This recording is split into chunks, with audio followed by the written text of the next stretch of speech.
Hello, right. my fellow Martians. Oh, I'm gonna go for it one more time. Go for it one more time. My bad. My bad. You're good, bro. I already fucked it up. This will be our cold open. It's always very well traveled, but like getting out and like living in a new place like was something completely foreign to me. So I was like, I got to get out of town, you know? Something always like usually goes wrong a little bit, but you'll be more prepared to adapt to the situation if you put in the work in the pre-production. Hello, my fellow Martians. My name is Harry Mars, and this is the On Mars Pod, where we take a deep dive into creative professionals, entrepreneurs, and other inspiring Martians alike. Today, we are joined by Chase Warren, a production company owner and professional videographer. If the plan that you have doesn't really align with the way that they can determine success and the way that they can see success through like how they've, learned lessons through their life experience, then it might be a little bit difficult for them to fully support like this vision that they don't fully see.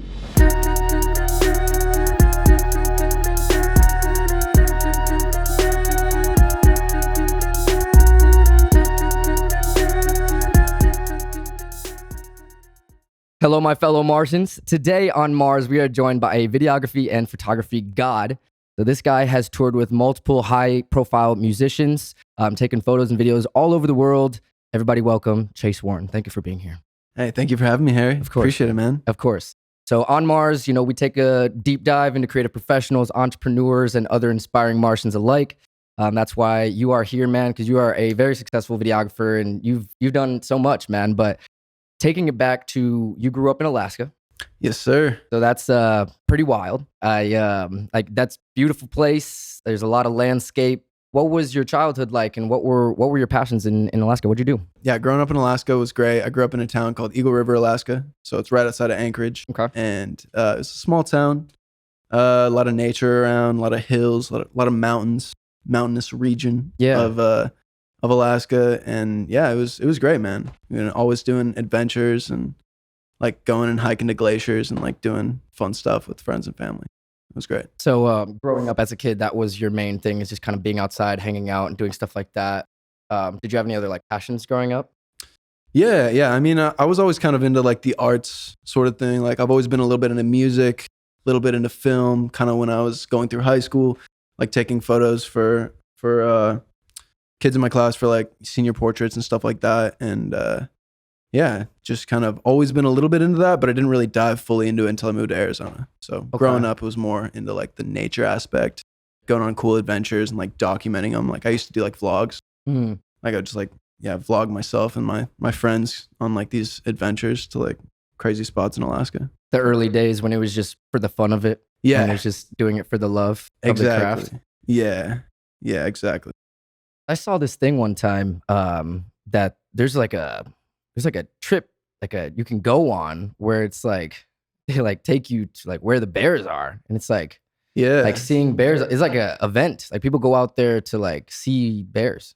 Yeah, absolutely. That's like crazy. You can go to Katmai National Park, and that's where like the grizzly bears will like feed on the salmon. There's like a huge salmon run down a Katmai River, and so like there's like a viewing deck where just like all these giant grizzly bears will just come out and just like feed on the salmon. And like apparently like I've never been there, but my dad went when he was younger, and so he tells me that like when the salmon run comes, it's just like a sea of red, and just like the water is just like basically red with all the red salmon, right? So they all come and they're like jumping up the river, and like the bears are eating them and stuff, and like people pay good money to fly out there and see it. That's surreal. That's like National Geographic 100%. Like that's Leo, stop. I'm pretty sure Leo just bit the cord, and I can't hear myself anymore. Can't. It's all good. We just had to do a cut because Leo literally cut through the other headphones that Chase was wearing. We're having some puppy difficulties over here. So we're making it work. He is headphones too. Yeah. All right. Let's keep this thing going. Leo's under control in jail. We got Theo down there being a good boy. We were talking about salmon fishing, the bears, salmon fishing. Yeah. And how people travel out there to see that, which is surreal. I feel like that's like people try to stay as far away from a grizzly bear as you possibly can, not necessarily pay to go see one. Yeah, You well, know what I'm saying? some people do. Well, yeah, no, I guess you're Depends. right. I guess you're right. No, I would never want to be within eye's length away from a grizzly bear. But Yeah. I mean, some people just like to live on the edge and see that shit. And it's like National Geographic, like I was saying, it's just kind of like you don't see that in real life. You should try sometime, man. Maybe we'll I go, should, we'll go out to bro. Alaska, you know, take you out and Honestly, we'll go see the grizzly bears together. I would love to, bro. I've never been to Alaska, man. There's got to be something to it that's just like a different type of energy. Yeah. But yeah, man. So moving forward, you say you were into kind of the arts and stuff. Like, so in school, were you into like, did you have electives like that and like art classes or photography or anything like that? I think I might have taken like one like visual art, like that's what they kind of called it, class like that. But that wasn't until like senior year of high school, just kind of taken it as like a elective sort of thing. But most of what I did was just kind of like outside of school, just messing around. Yeah. Didn't know what I was doing, but I was just like fucking around with the camera and shit. Yeah. So that's more like the technical stuff. And then the outside of school is when you really started learning it just by the act of doing it. Yeah, just by like making like vlogs with my friends and stuff like that. Did you got a DSLR pretty early on? Yeah, I remember I bought like a used like D3300 Nikon camera. Yeah, or as others like to call them, a potato. You know? We'll put a picture right here. It's just a fucking red potato. Yeah, no. Yukon Gold. But it worked. It did the job. It shot in 1080p probably. It did the job, man. I like the D3300s. Like for all the shit that Nikon gets, like they're putting out some decent cameras, or at least they were back in the day. For sure. And I feel like Nikon's never really been the go-to for video, if I'm not mistaken. Yeah, absolutely not. But I know a lot of still photographers that's like Nikon or die. You know, it's like everything Nikon. Yeah, like anyone who's like over 50 or 60, like yeah, totally. Certain demographic. Yeah. Just like Very the old clear. man with the bucket hat trying to shoot like a grizzly bear on a 400 millimeter. Like he's definitely shooting for sure. Those guys that are the same guys looking at bears eating salmon, they're shooting on a fucking Nikon. Yeah, bro. absolutely. Like nobody else uses them, but like in that specific demographic, there's just like a bunch of people who do it. You know, weird, dude. That's where all the Nikon sales go to. Yeah, but hey, they found their niche. You know, found what their I'm niche, saying? man. They're still here today. They're still here. They haven't sanken yet. So you are you're very much into music. You know, not even just with the photo and video shooting artists, but you actually make music as well. You go by Lasco. Yeah. I've really kind of taken a step back from like the music thing, not like the music thing, but like the Lasco thing. Mm-hmm. Like I started making music, and that was like the name. And like it was a blast, man. I still love doing it, but now I'm kind of just like making music to make music, and like collaborating with different bands and different people who I want to collaborate with, and like co-writing and co-producing stuff, and not really putting it out under any specific name right now. Yeah. As like a solo project. That's cool. So growing up, did you have certain influences, or did your parents play music or around the house and like in the car and stuff? Yeah. My dad was huge music nerd. So he's like, What kind? like classic rock and like the old school kind of stuff. Like he was all across the board though, you know, like, yeah, all across the board. Did you start playing music early? I think I picked up like a ukulele when I was like 14 or 15, and then like started playing guitar like shortly after that, because I realized it was way cooler. Yeah, for sure. I was like Playing what is that? The fucking Over the Rainbow. The only uke song that I can like name right off top. It's like Somewhere Over the Rainbow. I was just shredding licks on the ukulele, bro. I was like just electric uke, just like guitar solo, like Freebird. Just it's like no, I went in on the uke, bro. Yeah. You don't understand. I was not. You don't get it, man. There's a whole subculture. We had uke shows. It's some Alaska stuff, man. Yeah. You wouldn't get it, bro. You wouldn't get it, bro. Like I'd grab my uke and I'd smash it every show. You know, Yeah, do the classic uke smash. Did you always use that name, Lasco, or did you kind of have? I think I made it up when I was like, I don't know. It was like when I was a little bit like when I was like starting to produce music, and like me and my buddy, we made like a project out in Alaska, and then like I was like, oh, I got to put a name to it, And so it was like Alaska, like switch out the letters a little bit. And like, I don't know, I thought it sounded cool. And It's stuff, great, so. dude. No, it's funny because when I saw Alaska, I was like, dude, that's so clever. Just because it's like playing back to your homage of your hometown. Yeah. Which is cool, man. For sure. It's you're Alaska. It's like that's what they call people from Alaska. Lascos. Maybe. No, I'm just kidding. That would be funny, bro. I'm gonna get a Google search up and it'll say like, what do you call people from Alaska? And then I'm just gonna like Photoshop it so it says Lasco. Hell yeah. Get on those wiki pages. Yeah, exactly. Become a Wikipedia moderator. That's what they call them. Can't you just be anybody? That's what I was about to say. So kind of tying back as well to music when you were growing up, were you influenced by, because when I was growing up, I watched a lot of music videos on MTV, Top 20 Countdown in the summer and stuff like that. I remember being in like 3rd, 4th grade seeing like Into Club on like Top 20 every morning, you know? Did you have that same type of experience, or like were you watching music videos on MTV? No, not really, actually. Yeah. I grew up in kind of a household where we weren't like super into like TV. Like we had a TV and like my dad would like watch football and stuff like that, but we didn't have like cable, like basic cable to like watch MTV and get like really immersed in like the culture. It just like wasn't really a thing in our house. Yeah. So I wasn't like, oh, growing up watching like all these music videos and like that's what I want to do.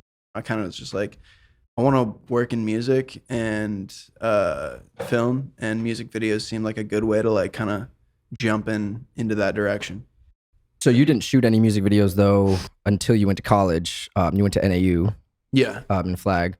Why did you want to go to Flag? Was there something about NAU, or did you just want to go anywhere that wasn't Alaska? Pretty much, yeah. I was just like, I was so sick of Alaska. Like, dude, I love Alaska, but like, I was so sick of it. By the time I was like, when you're 18, you're just like trying to get out of like, you know, your home and like everything. And you're just like, man, like I had like hometown syndrome, like so bad. I was like, I had like done a bunch of traveling and stuff. Like, it's always very well traveled, but like getting out and like living in a new place, like was something completely foreign to me. So I was like, I got to get out of town, you know, Sure. And so like the first place, you know, what made sense to me was like going to a place that was completely opposite of Alaska, which is, can't get more opposite than the desert. That's so true. I'm like, all right, I'm gonna go to the desert, but first I'm gonna, you know, I'm gonna ease into it. I'm gonna go to Flagstaff and like, you know, go to college and stuff.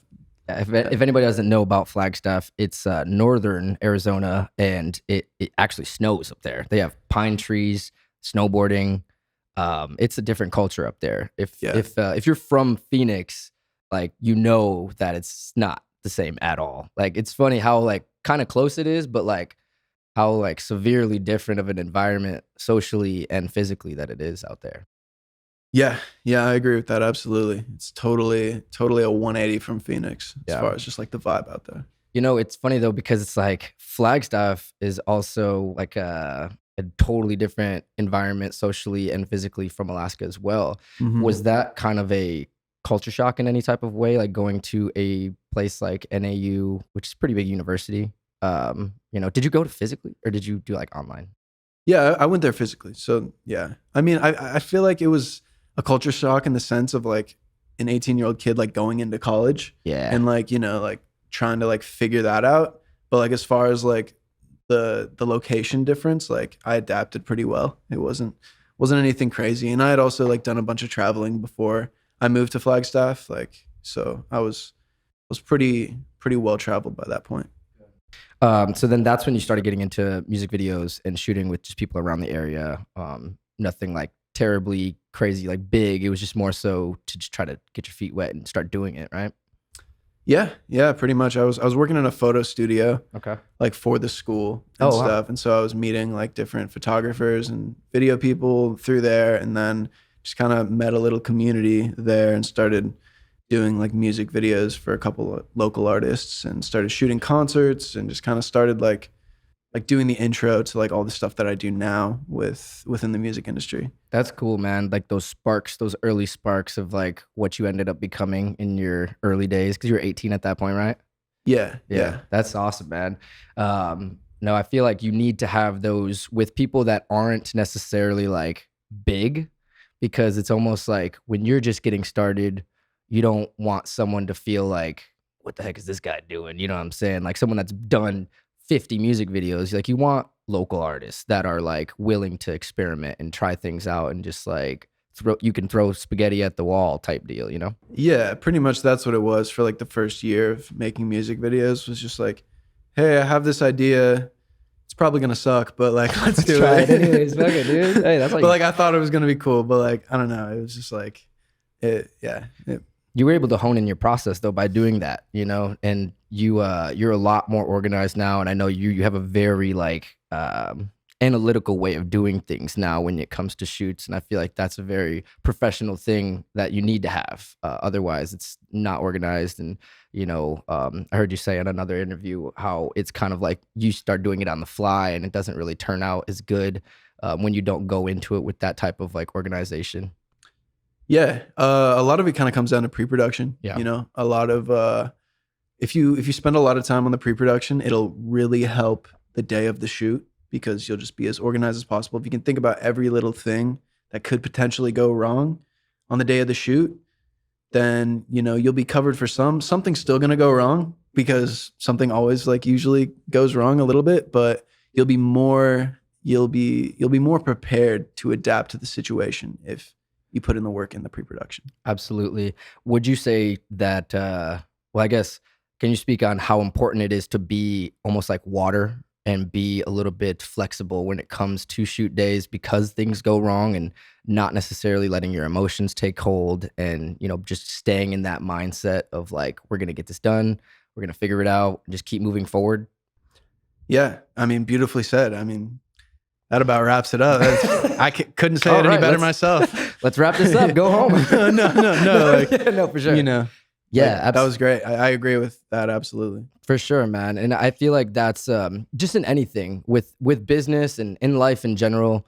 That's just a good, I feel like not mantra, but like that's a good mindset to have of like being like water. Bruce Lee, you know, that's his thing. Be like water, and I think that's something that I relate to a lot because there's just like being in this creative world that we found ourselves in.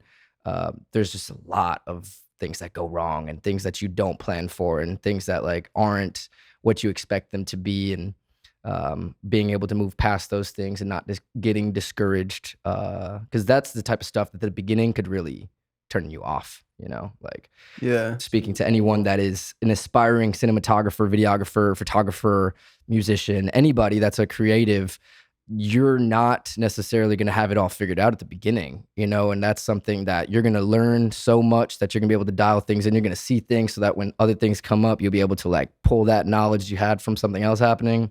It's like, don't get discouraged just because something doesn't go wrong or something doesn't go right at the beginning. Would you say? Yeah. Yeah, absolutely. Yeah. It's it's cool that you've been able to do this for so long because now you've really made this into like a full-on career. Yeah. Yeah, absolutely. Trying to. Hey, man. Every day. Yeah. Oh, something I wanted to ask you, your parents, did they have an influence on like you taking this journey, and you know, were they skeptical? Were they kind of nervous for you? Were they like pushing you to like, hey, just get a real job or real job? You know, were they like that or were they supportive? Yeah, I feel like to some degree it was both, because I feel like every parent wants, you know, you to be, you know, successful. And so if the plan that you have doesn't really align with the way that they can determine success and the way that they can see success through like how they've, you know, learned lessons through their life experience, then it might be a little bit difficult for them to fully support like this vision that they don't fully see. And so it was a little bit of that, you know, it was a little bit of like, oh, well, you know, maybe you could like get a job, like doing this, go to college, get a job, this, and then like on the side, you can like, you know, do this like music video or like photo or thing, you know? And then it was kind of just like me like explaining like, hey, like I can do this full time, like, you know, paid my rent this month, like, you know, and then just like started kind of like showing them. And like, once you just like, you know, can show them that the vision is being fulfilled, then it's a lot easier for them to like get on board, you know? Yeah. My parents have always supported me, you know. There's definitely been a little bit of pressure to be like, hey, like, you know, get a job, maybe do this and that. I'm like, no, I'll be good. Like, I'll be fine, you know? Yeah. I'll just like eat bean burritos for like a month.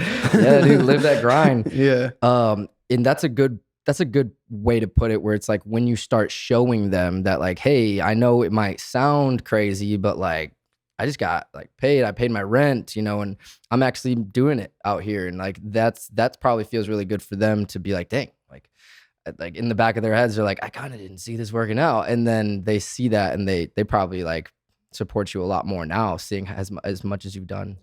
Yeah, for sure. And I'm very fortunate for that, because not all parents are like that. You know, I feel like there's a lot of sort of disconnect between, you know, a parent's like wants for their child, and then like the child's fulfilling their dream and like wanting to do this own thing. And it's like, it just kind of comes down to a point where you just got to be like, hey, look, like this is my life. I'm gonna do my thing, you know, and like, you know, hopefully you can support me, but if not, that's okay too, you know. Yeah, that's beautiful, man. I feel like I can relate to that on a certain level too, because I moved out when I was 20. So it was one of those same situations, get out of my hometown. But it's like, if I didn't have that support from my parents to kind of like let me like explore things, well, not let me, but like be cool with me, like leaving the house and like exploring things and trying it out, and then saying like, if it doesn't work out, you always can come back home. You know, I'm sure there was like a similar thing with your family where it's just like, yeah, go out and do your thing, go to AZ. If it doesn't work out, you can always come back. That type of open door type of deal versus like, get your ass out of here, you know? Yeah, for sure. It was like that. And I feel like it was a combination of that, and then also my mindset of just kind of being like, all right, like this is what I'm gonna do. So it's like, you know. And you say you worked with NAU and in like a photo studio. Was that a paid gig or was that like intern?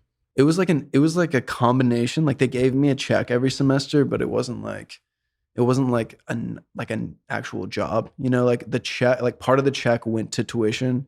Then the other part of the check, like I got a pocket, but it was like a part-time gig sort of thing. So it wasn't like an actual job, so to speak. Right. So like a paid internship, but just a way to get around not paying you minimum wage.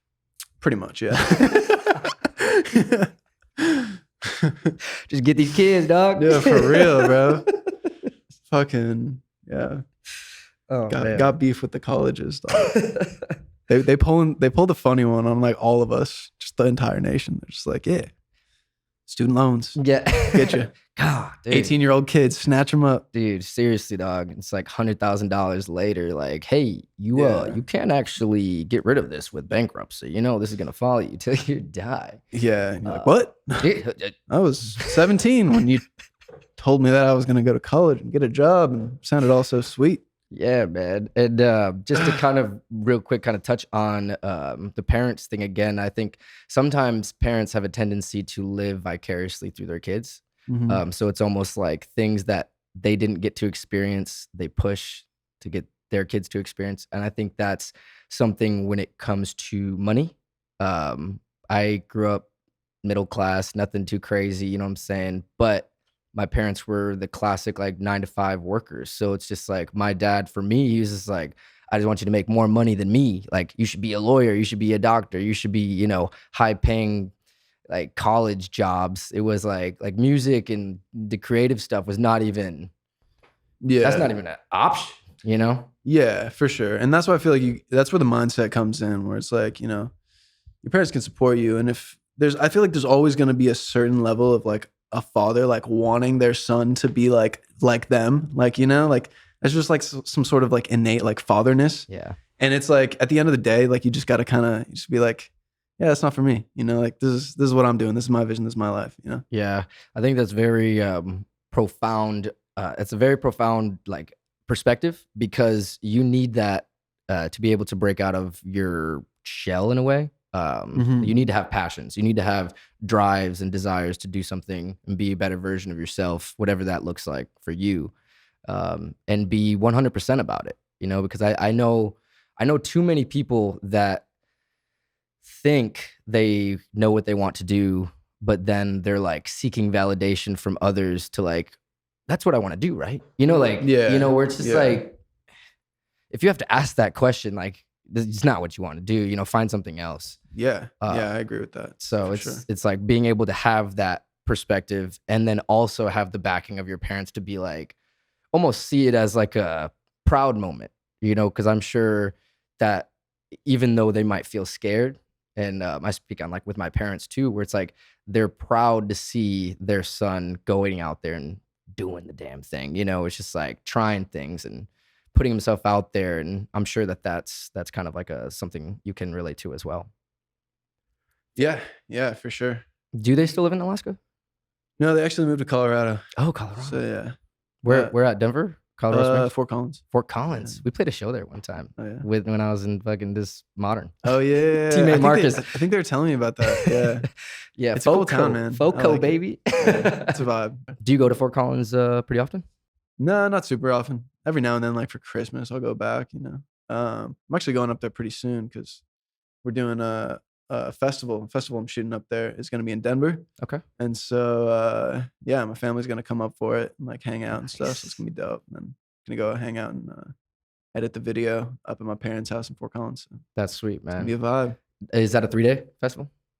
No, it's a festival tour. So I'm shooting all the recap videos for this festival called Is for Lovers Festival, and it's a bunch of like older bands, but they're all really dope. And yeah, the festival, we did a couple festivals so far this year. We started in Hawaii, so I went out to Hawaii, did that one, and then we did Lake Tahoe, and then tomorrow we leave for Utah, Salt Lake City, and the day after we go to Denver. Nice.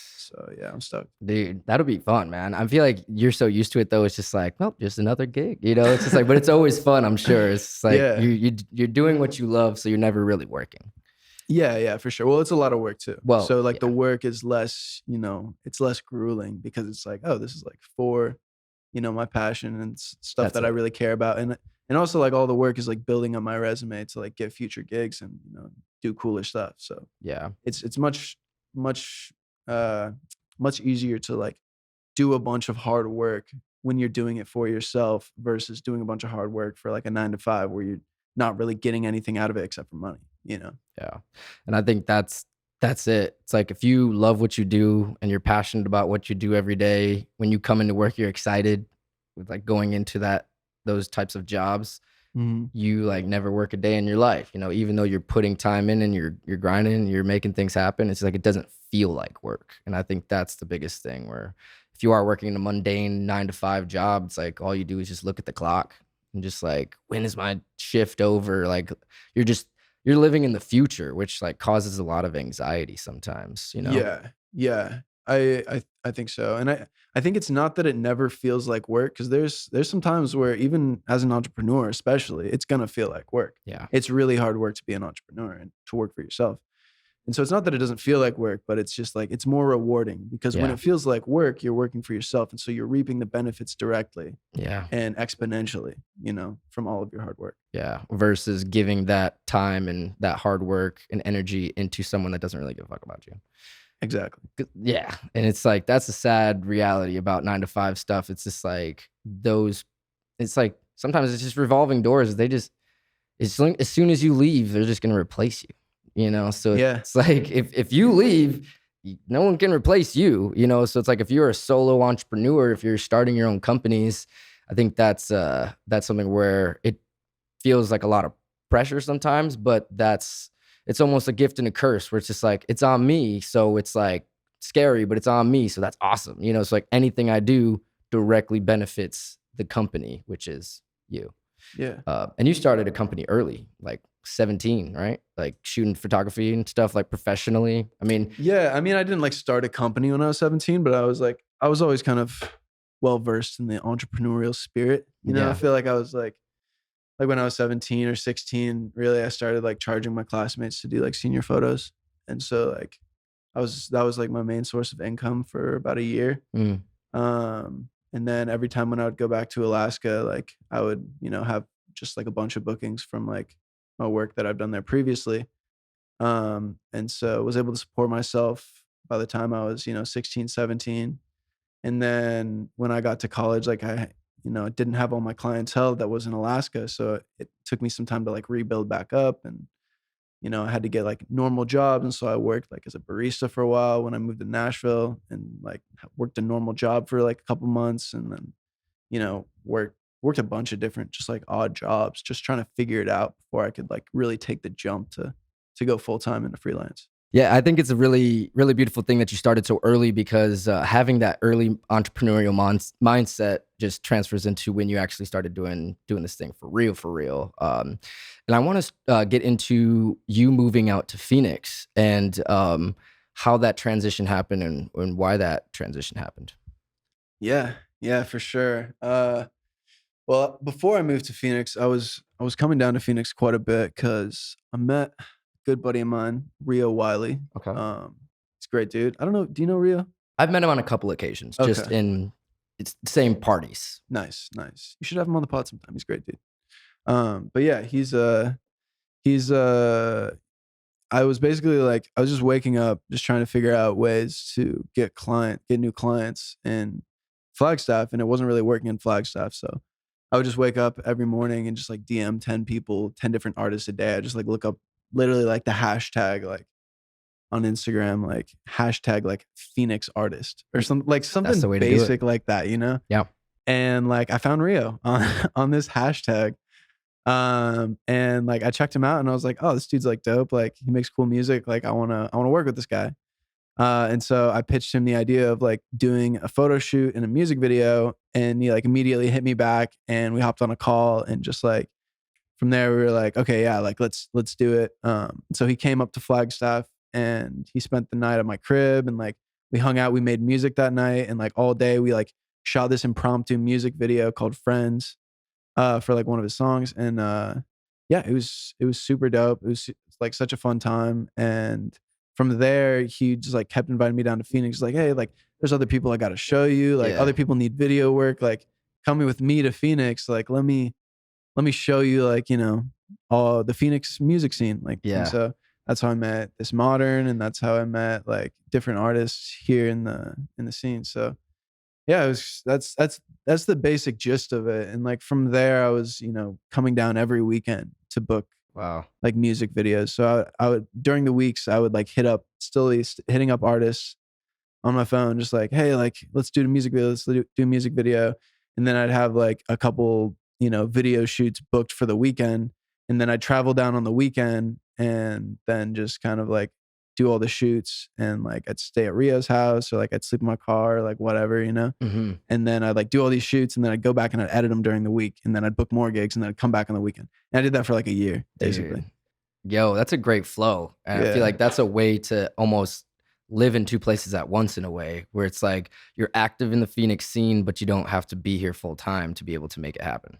Yeah. And then it was just kind of coming to a point where people were like, yo, I need you for like this concert right now. Like, can you come in 2 hours? And I'll be like I can, but like I'm literally in Flagstaff. Like I would need to leave now and get there like in 2 hours, So like yeah, that's I was losing opportunities by staying in Flagstaff because all of my clients were in Phoenix, just by coming down here and meeting people through Rio and through, the rest of my work. And so I was just like, okay, I need to move down to Phoenix. So And then that's when you found that spot at Sean's. no, so I found a different spot. Rio actually helped me get a spot with one of his friends. Oh, nice. And so I moved down to Phoenix, stayed there for about a year, and then moved into this Modern house. Was that in 2021 that you moved down to Phoenix then? Yeah. 2020? Yeah. I think so. Yeah. Yeah. 2021. Man, Yeah. that's crazy. I feel like because of the amount of waves that you made in Phoenix already, it feels like you've been here for a longer time. Thanks, man. For Appreciate sure. it. Absolutely. And I think that the reason for that is because of your work ethic. And I think people that have that work ethic end up making it. And I think that's something very profound about anybody that has made it. They have stories of like, yeah, I was grinding. I was doing 2 music video shoots a week. I was editing during the week, going back out for the weekend. It's like stand-up comedians. Mm-hmm. You don't make it if you don't go do stand-up 5-6 days a week for years. Yeah. Doing absolutely. like a minute at a time, where it's just like you do your minute and then you like edit and just, how am I gonna do it better next time? It's kind of same thing with the creative industries altogether. It's just like you have to show up every day. Yeah, for sure. You gotta put in those 10,000 hours. That's it, man. Yeah. And some people can get to that 10,000 hours faster. You know, it's like it doesn't necessarily have to take 10 years, like Malcolm Gladwell said. And I'm glad that you bring that up, because I actually I talked about that with Marcus. I'm pretty sure.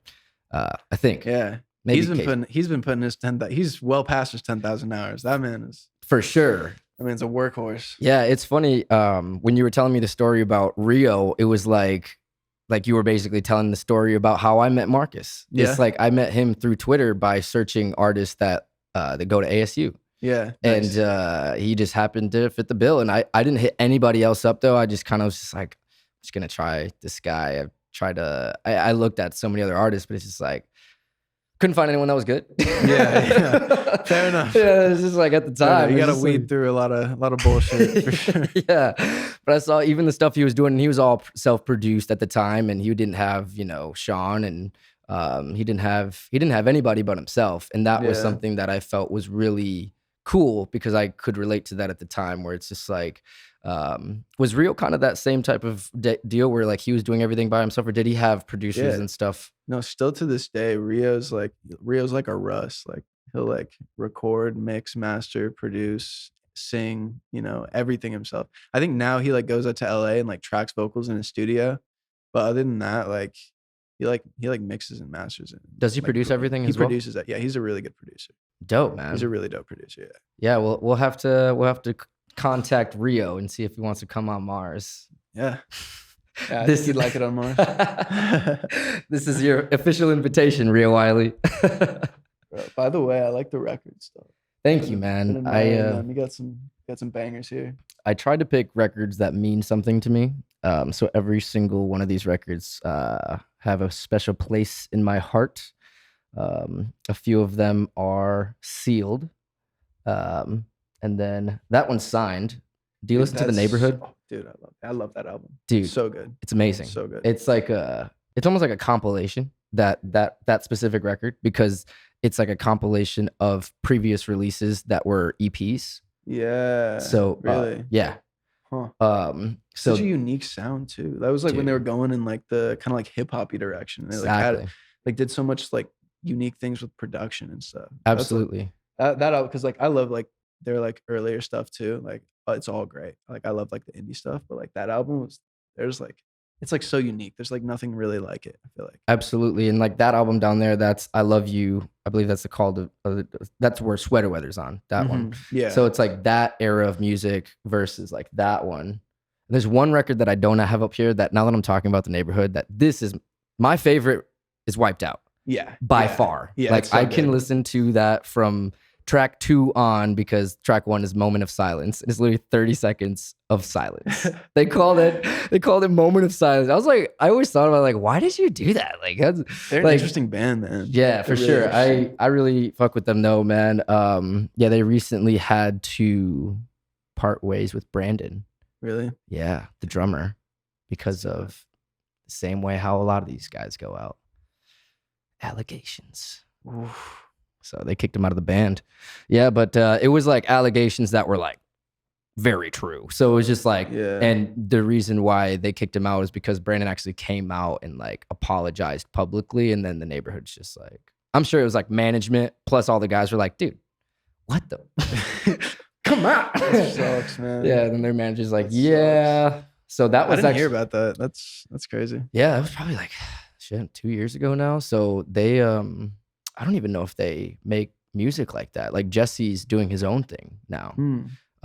So it's like Jesse Rutherford, and he's like dating Billie Eilish now, which is crazy. Did you know that? I heard about that. Yeah, but yeah, man, I have a feeling that they're gonna make some great music, because I feel like Jesse is still so underrated. Oh, dude, I think The Neighborhood is underrated. They've always like they're so good. Yeah, they've always been like kind of an afterthought, I feel like. For sure. Like even because I saw them one time live in Portland, and I actually got there like 3 hours early so I can be like barricades.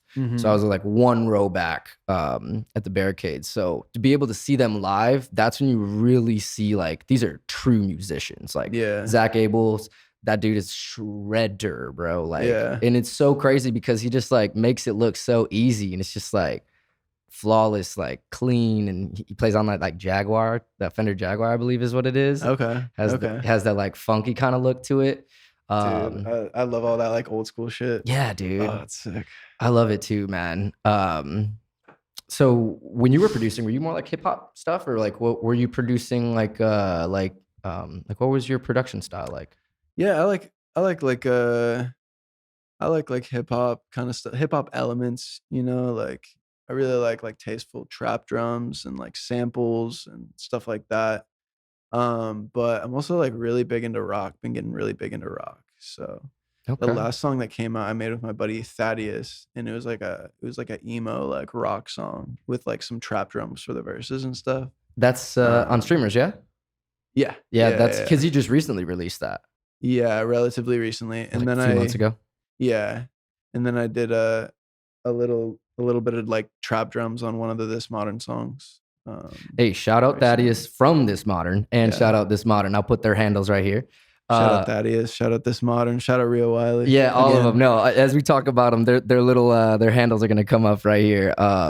Yeah, it's cool to have a collective of people around us that are talented, and Yeah, there's so many, man. There's so many gems in Arizona. For There's sure. so many talented musicians and like video people and like directors. And yeah, it's a cool spot. for It's sure. insane, dude. And it was like part of the reason why I started this podcast is because I'm Mm. surrounded by so many talented individuals that I'm just like, these people need to know about these people, you know? And it's like Yeah. I'm inspired by the people around me.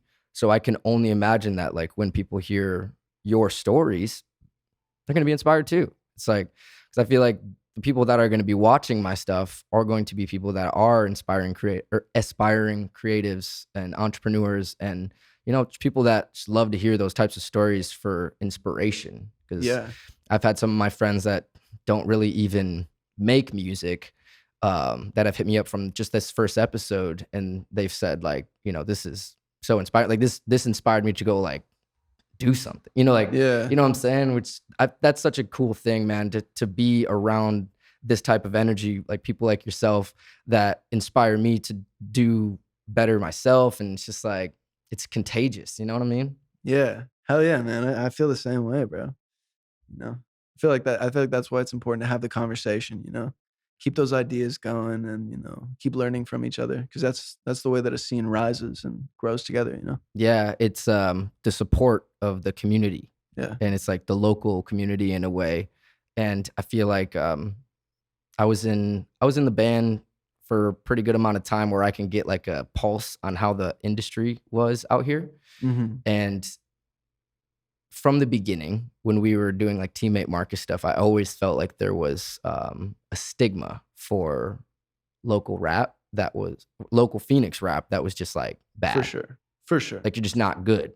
Yeah. And it's just like, and it's like, even if you were great, they would just Yeah. box you into like, oh, you're It's- just a local it's rapper from cutthroat. Phoenix. It's Bro, like messed up. the rap scene out here is so cutthroat. And like, that's why it's crazy to see the contrast between like the local rap scene in Phoenix and the local rock scene in Yeah, Phoenix and like that's alt true. and pop. Like, that scene is like so supportive and like so sick. And then all the rappers just like hate each other. I'm like, bro, why? Figure it out, local rappers. Come on, dude. It's like you guys understand that if you guys or like what is the saying? It's like all boats rise on a high tide or some shit like that, where it's just like we'll all rise together type shit. Like we're all on the same level. Like I think, and that's like sometimes like ego gets in the way. I feel like it's like the venues too, though. Yeah, I feel like that's the venues don't want to give like some of these local rappers, like the good venues, like Rebel Lounge and like, you know, Crescent Ballroom and stuff. Like they're very supportive of the rock and pop community, but they're not very supportive of the rap community. Yeah, from my experience, for seeing, sure. like just the amount of shows that go on there. Yeah, You know, like at least on a local level, like there's big rap acts that come to both of those places, but like it's harder to get a chance and harder for a community to thrive if there's less opportunities for everyone. You know? absolutely. Yeah, man. And yeah, I 100% think that that's the case because there's that stigma of just like, this isn't going to be successful. It's going to be bad draw. It's going to be bad. Like it's going to be a bad look on us. That's why we're not going to do it, which is like such a messed up way to think about it. But I don't know. It is, man. like- There's so many talented rappers out here too. Yeah. Like there's a lot of really dope like musicians of all genres out here in Phoenix. So it is kind of sad that certain communities don't get the love that they deserve. Yeah, they're like, all right, you're playing at pub rock again. Yeah. It's like, good luck. Yeah, pub rock on a Tuesday at 2 p.m. They open at 5. You're going in before they even open. No way. You're just playing for the bartender. Yeah. As she opens the bar, guys fucking cleaning the floors, bringing out the barricades. It's like what? I'm like, I'm still putting chairs up, bro. It's like, you feel me, Arizona? How you feeling? No, we've done our share of pub rock shows as teammate Marcus, and yeah, man, I remember before we went on tour, and it was before we were in a band as teammate Marcus. It was when it was just Marcus doing his own thing. I for a couple of his shows, I was his DJ. Because I was producing some of the music, and it's just like made sense. I was like, okay, cool, I'll just be your producer DJ. Cool, sounds good. And I always remember like pub rock shows are just like, we always were just like, and it's damn, bro. Like, and the promoters were always like so ass, and like I don't want to name any names, dog. So, but it's just like I remember like specifically like having a relationship with a promoter that was just like, this dude doesn't fuck with us at all, dude. And it was just like, you can feel the energy of just like you go up to him, it's like, what do you want? Like that type of energy. Yeah, it's hard to get encouraged to to keep doing music when like all of your live show experiences are like that, Yeah, dude. And so like that's why I feel for some of these like talented AZ rappers, like, it's hard for them to get shots that like a community can thrive in. For sure. And yeah, it's tough because it does start with supporting each other, though. I do feel like that's the thing. And it's like being able to like create some sort of community within your peers. And I think that's like something very important that I've noticed like with like a lot of videographers out here. I feel like a lot of them know each other. And, which it's a is super cool. tight community of like video people out here for sure. Because I've seen people that I saw at like that bad drug shoot that you did. Yeah. Shout out Sundressed. Shout out Sundressed. But like those guys that I saw there, like I see them all over the place now. Yeah. And like I have a homie, Pat Harney, who I'm gonna get on Mars. He has like some people that he works with that are in that same community. Like I notice like as I start following people, it's like, oh, it's followed by this guy too. It's like, oh, like how does he know him? It's like it's part of that community. Yeah, they all know each other, bro. The ASU film community. Oh, is that what it is? I feel like a lot of it is. Oh, I didn't know that. I kind of just stumbled across like all of these like really, really talented like ASU film students. Dude, they're all just like on every set. Yeah, like, man. My buddy Sam is like on. This man doesn't stop working. Like I've seen him on every single film set. I'm like, this dude's fucking working again. Like he was at the bad drug set. He was, yeah. He's on all my sets. He's great. This man worked for like 48 hours straight one time. Jeez. And like I was like, Jesus Christ, take a nap. Jeez. Yo, that's crazy, man. Yeah, it's cool that you can have that those types of people around you that are just as passionate, just as driven, and like share visions, or can at least like relate to visions that you have and kind of like put it like help you with it, and not necessarily have like super egos where it's just like, this is how it's gonna be shot, or it's like, you can collaborate and like they do what they do well, you do what you do well, and you guys work together well, because that you've used the same crew for multiple shoots, haven't you? Yeah, for sure. I mean, it varies a little bit depending on who's available and stuff, but yeah, I feel like, I don't know, I feel like there's a really big support system within the film community where it's like, oh, you need like access to like a car for this shoot, or you need access to like that location that we shot at. Like everyone's just kind of like open with like helping each other out, or like, oh, like come and help out on my shoot, I'll help out on yours, and stuff like that. So it's been a really cool experience. So utilizing that crew that you've built up, you've recently this year started up a production company called Daytrip. Indeed. So What are the pros and cons of having your own production company? Well, I've always had my own production company since I like started like coming down to Phoenix and stuff. So it's been a thing for a while, but now it just has a name, a Okay. logo, So you were just and a doing it as channel. like Chase Warren and a channel? Shout out Daytrip. Subscribe right here. Yeah, subscribe. I'll put the bell. But yeah, it's fun, man. I mean, I just figured like I'm doing so many music videos, it'd be cool to have a place to put them, and Yeah. eventually I might end up doing like vlogs and like different sort of other things kind of around the production company, around the brand, build it up a little bit more to be other things than just music videos. Yeah. Um, so yeah, I'm enjoying where it's been going so far. Would you say that you're kind of taking a lyrical lemonade kind of approach?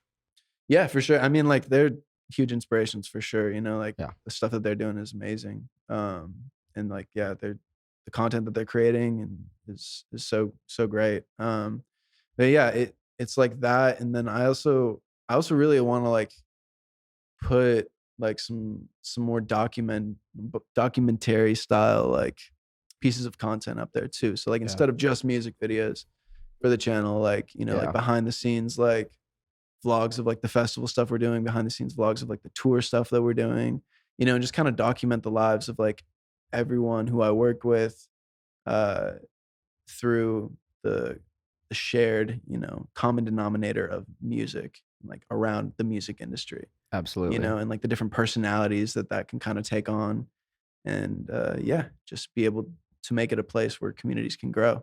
Yeah, man. I love that. And I think it's very important to like expand past that like don't box yourself in, because it's like you can be so much bigger and have so much more influence if you open the doors up to other opportunities and kind of create a community within your company in a way. Where I feel like with Lyrical Lemonade, the reason why I kind of see similarities, whereas like because Cole Bennett started with music videos, and he was Mhm. just doing music videos for like Juice World and people like that were at the time up and coming, Yeah, and yeah. blew them up to a certain degree, did what he could with what he had with the team that he had, and now he's throwing full on summer smash festivals and having like collaborations with Minions and just like doing all these crazy things that are just like so far past shooting music videos that it's just like So good, bro. Yeah. The Peaches music video is like my favorite music Yeah. video ever. for sure. And like my favorite song ever. Yeah, it's great, dude. I love Jack Black too. Huge Jack Black fan. Yeah, dude. I that song recently did like some crazy numbers. I saw Dude, this like, crazy. Yeah, it's like Crazy. damn, dude. Yo, I bet you like as soon as they had him record that shit, they got the master back and they're like, this is a smash. 100%, dude. Oh, dude, it's You it's watched so the movie, good. right? Oh yeah. Yeah, for Oh, sure. it's so good. Yeah. Like all the callbacks and everything. Like anything Jack Black's in, I'm there. I'll sign me up. I'll watch it. For sure. First movie I ever watched, actually the first day that I ever smoked weed. Throwing it back, eh? Yeah, I watched Year One Oh, with Jack dude, Black with and Michael Michael Cera. Cera. Bro, that's so good. He's like That's slept on. Low key. so hard, slept bro. on. There's a line. He said, Jack Black, he goes, it's like, I want to see your holy of holies. I want you to sit on my poly of polies. I want you to enter the Holy of Holies. Oh, that is quite a coincidence, because I want you to sit on the Poly of Polies. Yes. I'll put the clip right here. Yes. But it's just like little jokes like that where it's just like quick zings. Dude, Like, so good, So bro. good. That's So good. I just great. watched Tenacious D and the Pick, Pick of Destiny. Yeah. Bro, I was listening to the soundtrack Dude. on my flight over here I love when it. I got in the other night, and I was just listening to the entire album all the way through, and I'm like, I gotta watch this movie again. Watch the movie that night. I was like, oh, it's so good, bro. I was like, Dude, I'm like a huge comedy fan too. hell yeah. Like, I love comedy movies and like stand-up comedy. Like, big. Did you big, watch a big lot of fan of comedies that. growing up? Yeah, huge. Like Jim Carrey, like Oh, all yeah. those movies, like Liar Liar and like Bruce Almighty and stuff like that, and then like Jack Black, all of his stuff. Like, yeah, Is that an industry you could see yourself getting into? yeah, I think Shooting so. movies? I think yeah, Because it's I would love different. to do that. It's very different, but it's kind of same. Yeah, for sure. I would love to do that, and like work on some like big movie sets. But also, like, I was thinking about this today, actually. I really want to like incorporate more of like uh, the like funny and like the comedy stuff and like the music videos. Like I feel like some of my favorite music videos are ones that are like kind of lighthearted and kind of just like funny, Yeah. like goofy, like Yeah, skit yeah. kind of things. And so like I want to introduce like more like comedy skits into the music videos. And then I also want to do like different like when I'm on tour or when like I'm doing like these behind the scenes festival things, like set up skits, like interview skits, like office style, like Yeah. create some beef. Like I saw this one this this like Oliver Tree behind the scenes thing where he like started a beef with Skizzy Mars when they were on tour, and it was just so funny, dude. They were just like riffing off of each other and like roasting each other, and like I want to do like funny stuff like that, like make it like they'll play themselves, Yeah. but you know it's like kind of staged and just Yeah. goofy. Yeah, creating almost like like you said, skits. I mean, skits within the shoots as well. Yeah, like sketch comedy combined with like the music industry behind the scenes, you know, video content. Yeah, I love that. Something we didn't really talk about is you having the experience with those high profile artists, like Weezer, 303, Rich the Kid, all these people that you shot for concerts. Um, how did that influence your career? Because that wasn't like super late in the game. That was kind of earlier, right? When Yeah, some of them were earlier. I think the first time was like the Rich the Kid concert. It was like 2018 or something like that. And me and my buddy snuck into that concert. Bro. Yeah, dude, it was crazy. We just like walked in and there was like student security guards, just kind of like hanging out. And we walked in with all of our camera gear, me and my buddy Jay. And we were like, yeah, we're like here to shoot the concert. And they were like, oh, do you have your passes? And we're like, oh, we're gonna go get them right now. And then we just walked in. And then we got there and Jay knew like one of like one of the girls who was like running the event or something, because it was like a student, like a NAU concert. So like he just like walked up to her and they gave us the media passes. Wow. And so then we are like, all right, we got the media passes. We're gonna like shoot the set. And so then we shot the set, and then it was great. And then like it's like I think just in terms of like having a video that like I put a lot of like time into, helped because it was like, okay, this is like a, you know, a video for an established artist. So like, you know, it just helped with credibility. So that was your first time Um, ever shooting a show? Yeah. Yeah. Wow. It was the first concert I ever shot. Damn. So do you feel like even though you snuck in and you weren't necessarily supposed to be there, that's like, I think that's a really cool thing. Like, I feel like, you know, whatever, like say what you want, but like that's ballsy. And it's like, I think those type of actions like get you in places that like you would never be in if you didn't have the confidence to do that. Yeah. Yeah, for sure. I mean, you got to get your resume built up somehow, you know? Yeah. And yeah, for me, it was like, well, like I tried to like contact them, and I didn't have anything to show for myself, you know? I didn't have any previous work to like get into the show to like show like, hey, I can do a good job at this. Yeah. So I was like, well, I mean, let's Yeah. let's try to sneak in and like get it. And like it ended up working out, you know? Do you feel like that experience built up a lot of confidence in your skills to do that that type of work in the future? Yeah, for sure. Cause it was like a fully like realized, like, okay, I have this idea in my head of like how I'm gonna shoot this show and like make it look cool and stuff. And then like went in and did it. And then I had like a piece to like represent myself in my work. Yeah. So then in the future, if I just wanted to, you know, if I wanted to get to shoot a show or something like that, I would send them that video. And then off of that video, I got to shoot for the band Perry. And they like it was actually really a really cool set. It was when they were doing like similar actually to like the Neighborhood album with like the more hip hop stuff. Yeah. They did like a hip hop set. And the band Perry is like a country band. Yeah, right? yeah. But they were all really cool. Like I remember just like walking up on stage and like Neil, like just like walked up to me, like gave me a big hug. He was like, dude, like glad you're here. Like your video for Rich the Kid was sick. Wow. And I was like, oh, dope, bro. Like sick. Thanks, man. And then like we shot the set and stuff, and it was really cool. And then I feel like I did like a good job at that video. For like what it was back then. Like I was pretty stoked on how that video came out. And then they ended up using like parts of that video for like their tour recap. And like they were all like super stoked on that and like posted it. And like, it was like kind of like my first taste of like, okay, like kind of getting my foot in the industry, like getting like professional work done for people. So that was really cool. And then from there, I just used that video I like sent that out to the people who hired me for the Weezer concert. And then I got there. And then from there, I've used that Weezer video and like the videos I've made off of that one to like get any future gigs that I've needed to.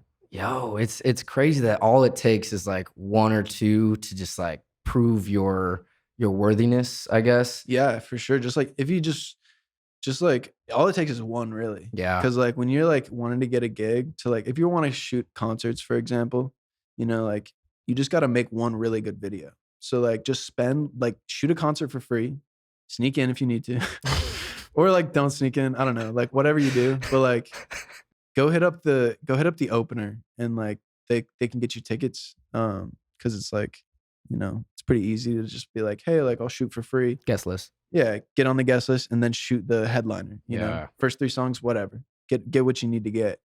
And then just spend like, a week making like the sickest video ever. And then use that video to like send to other promoters and send to other venues and send to other artists to like get future video work, Yeah. And so that's what I did with those first, like the Rich the Kid video. I spent like a week on it. Van Perry video, I spent like a week on it. And then like the Weezer video, I spent a week on it. And like all 3 of them kind of like were building blocks to get me to like the next level of, like concert and festival recaps. For sure. It was creating leverage, really, is the main thing. It's like the leverage to be able to get these gigs confidently, and they can book you confidently knowing that you can, provide that type of work. Yeah, for sure. For sure. And then it just helps too, because like people want to know what kind of work they're getting. So like if you have an example, it's like, okay, this, I want this video, but like for my concert, So it's like, okay, cool. And then people start hitting you up for your style specifically. You develop your style and then people kind of like gravitate towards that because, it is what it is. Yeah. And I feel like you're doing a really good job of like carving that almost niche where it's like when they book you, they know what they're gonna get, and they can. It's you have a very consistent style and create of like your creative work. So I feel like that's such a cool thing to like have that high standard for yourself. So it's just like you're only gonna get hit up by people that are serious about it. The people that are hitting you up are not fucking around. Like you're getting flown out to do stuff now. Like you're getting flown out for festivals, and like they're paying for like hotels and stuff like that and everything, like all expenses paid. That's the dream, bro. It's like I feel like that's like for anybody watching, like just like you've heard the story, like it just you got to just put the time in and just like make connections and put yourself out there. It's like 5 years ago you were living in Alaska, dude. That's crazy. Yeah, it's crazy. So it's just like to be able to be still so young. Like, what are you, 24 now? Yes, sir. So it's like you have so much life ahead of you, and you're already on such a great path, man. So I know that you're gonna do really great things, and I'm just like so glad to be a part of your early journey, man. Thanks, bro. For I sure. appreciate it, man. You're very welcome, man. So to kind of wrap things up, what do you got going on in the future, man? I know you're running Daytrip, you're doing music video projects, you're shooting festivals. What's on the horizon for? Is there anything you want to plug, or is there anything you're working on right now? Yeah. So the Daytrip stuff, super stoked on all that. Got some more videos going up on there. And potentially more, like of those like kind of comedic sort of pieces of content. And then yeah, I'm shooting all the festivals for Is for Lovers Festival. Check it out. Come to a show. Say what up. When is that? It's gonna be dope. It is for the rest of the year. There's 9 festivals for the year. So tomorrow we leave for Utah. And so that'll be the 3rd of 9. So yeah, go to Is for Lovers on Instagram. And if you're gonna be at any of the festivals and you're interested in photo or video, hit me up because I need help. Absolutely. And yeah. So I got all that stuff on the horizon, and yeah, some other cool cool projects. Yeah, coming man. coming down the pipeline. So what about music? Do you have anything that you've been working? I know you said you took a back seat. Do you still like do you have anything that you've been working on music wise or? Yeah, I've always got like a bunch of stuff in the old tank, you know. Yeah. But yeah, I mean, I don't know if as far as like releasing, I'm not sure when.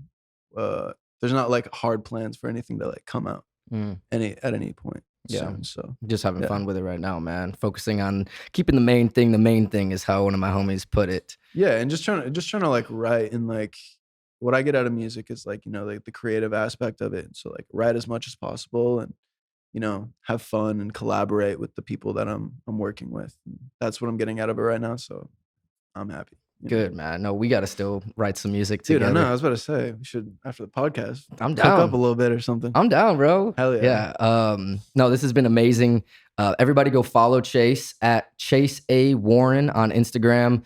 Follow Daytrip at daytrip.mm. Yes, sir. That's Music media. That's the music media. Do you have a website for Daytrip as well, or just kind of socials right now? Yeah, I don't have a website for Daytrip right now. I got a website for my personal stuff, chaseawarren.com. .com. You can see like all my landscapes from when I was traveling, concert portfolio, stuff like that. So Yeah, if and you want to check that out. you post all of your work on your Instagram too, so you can see like if you scroll back, like this dude's got crazy portraits from back in Alaska.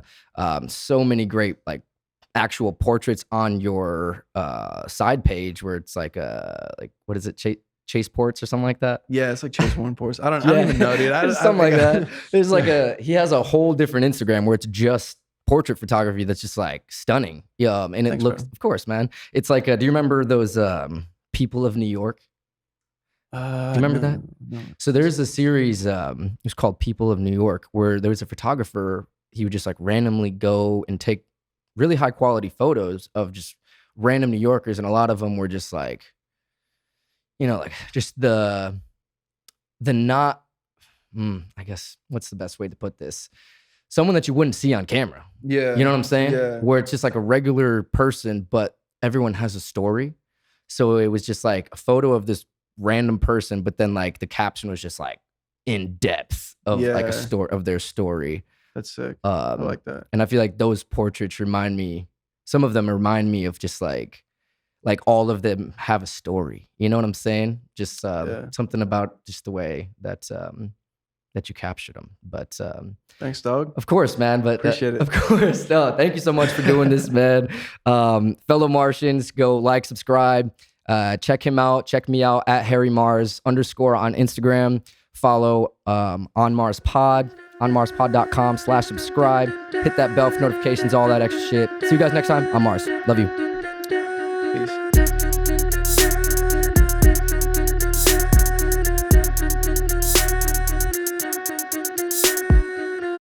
Hey guys, thank you so much for tuning in and watching this episode of the On Mars Pod, and for sticking around to the end, man. I really appreciate you guys. You are the real Martians. Like this video, comment below what your favorite part was, what was most inspiring to you.